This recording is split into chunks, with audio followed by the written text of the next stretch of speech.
Hi, Muchísimo Eugene. Welcome to another video from Exit Strategy. Please like, subscribe, share, give this video a thumbs up. Pass it on if you believe someone else will benefit from it. I would appreciate that. Let's talk about the narcissist is a freeloader with an odor.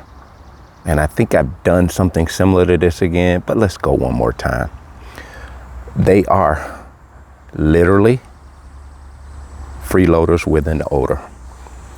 And if you can look back, and maybe some of you all are in relationships, and I'm pretty sure some of you all are because of the comments. And I am definitely praying that, you keep connecting with this information, and eventually I'm hopeful that you will muster the courage, the strength, and the insight to get away. Exit. So you can remember, and some of you, like I said, are presently involved with a narcissist. Their body odor at times is and was overbearing. And if you were like me, you would, gently say, "What's that smell?" without being direct. And they would reply to you, "I don't smell nothing. I don't smell anything. Something's wrong with your nose." They are always trying to get you to doubt your reality. We know this. But when you're in the thick of it, and looking back, some of us, when we were in the thick of it, it's easier said than done to just up and go, up and leave, up and call them out on their stuff. Because again, they've capitalized on the fact that you are an empathic person, and that's what makes you an empath. But just not only that, you have empathy on tap. They notice it, they recognize it from afar, and they want in. And so this is why when they meet you, they groom you. They groom you. They tell you everything you want to hear, and some. They even tell you things, let's say that you have gone through a relationship and it was not a good one. You knew what you were looking for. You always do. You have a good idea, fair amount of insight of what you want. You've gone on, you're single for a while. They have either heard some of your conversations about your life, as with the last relationship. They've known about you.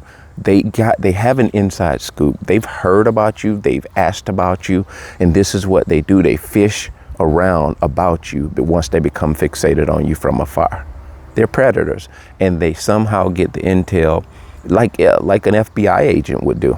This is essentially what a narcissist does on a regular.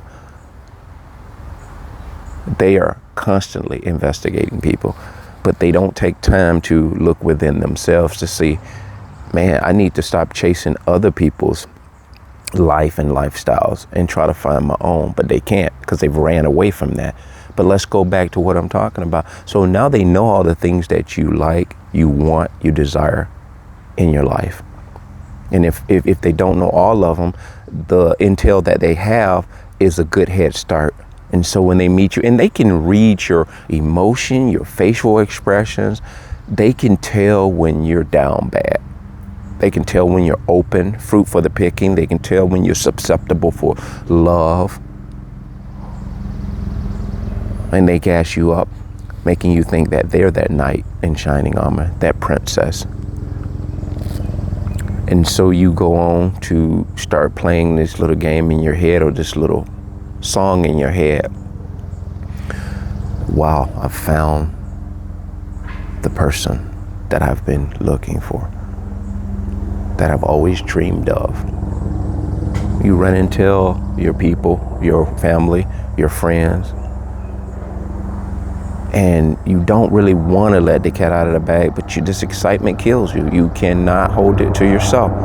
Good news, nobody wants to keep it to themselves. And so you telling people about these people or this person, not knowing that they've already known about you ahead of the game. And so when they come in, they began to appear like they've got themselves somewhat together. You won't smell this body odor at first because they've done that bath. They've soaked. They've taken that extra time to shower and spruce up. That's going to probably be the last time that you ever witness them being on top of their game. Because what they do when you eventually get in with them and you guys get into the relationship and it gets a little more laxed and they get accustomed to you, and they go fast getting accustomed to you because you're rolling out the red carpet. You're pretty much a servant to them. You're asking them what they want. Your empathy, again, it kicks in. You want to be subservient to, you want to be kind, you want to give and hopefully receive. And so they begin to demonstrate this lackluster approach to the relationship in no time flat. You see this, you recognize it, but you just don't want to believe it. And so you continue to dig in when this is the calling card to get out. You can always change your mind, empaths. This is what we now know as empaths, awakened. Chosen ones by God, awakened. We know if it don't look right, don't smell right, don't taste right, we're out. No discussions, no debate. And so when you begin to realize that this person is demonstrating a freeloader with an odor mentality and behavior, you're sometimes, and most times, you're caught between a rock and a hard place because you've already invested in them. You've actually nailed down some things together, whether they're materialistic or emotional.